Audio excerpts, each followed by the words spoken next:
ধূমকেতু দিয়ে একদম বাজিমাত করে দিলেন সুপারস্টার দেব। ধূমকেতু সিনেমার রেশ কাটার আগেই রঘু ডাকাত সিনেমার টিজার দিয়ে একদম শোরগোল ফেলে দিয়েছেন সোশ্যাল মিডিয়ায়। সত্যি বলতে কোন সিনেমার প্রমোশন কিভাবে করতে হয় এটা মেগাস্টার দেব খুব ভালো করে জানেন। না হলে কি কখনো দেখেছেন এক সিনেমা হলে চলা অবস্থায় আরেকটা সিনেমার টিজার সোশ্যাল মিডিয়ায় আপলোড করেছে কোন সিনেমা প্রযোজক টিম? 1 মিনিট 45 সেকেন্ডের টিজারটা ছিল পুরাই ম্যাশ লেভেলের। টিজারটা দেখে যতটুকু মনে হচ্ছে রঘু ডাকাত সিনেমাটা পুরনো দিনের ইতিহাসের উপর নির্মাণ করা হবে।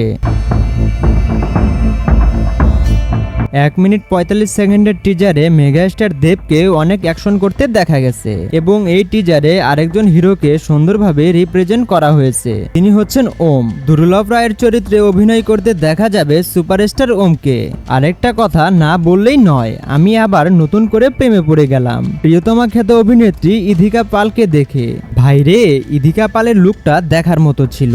এত সুন্দর একটা লুক দেওয়া হয়েছে ইধিকা পালকে, যেটা এর আগে ইধিকা পালকে এমন লুকে কোথাও দেখা যায়নি। তো রঘু ডাকাত সিনেমাটি খেলা দেখাবে এবছরের দুর্গাপূজায়। তো দেখা যাক মেগাস্টার দেব ও টলি কুইন ইধিকা পাল কতটা জমাতে পারে। তো আপনার কাছে কি মনে হয়, কেমন হবে রঘু ডাকাত সিনেমাটি? অবশ্যই কমেন্ট করে জানাবেন। আর নতুন নতুন মুভি রিলেটেড আপডেট পেতে আমাদের চ্যানেলটি সাবস্ক্রাইব করে আমাদের পাশেই থাকবেন। সকলেই ভালো থাকবেন, সুস্থ থাকবেন। আল্লাহ হাফেজ।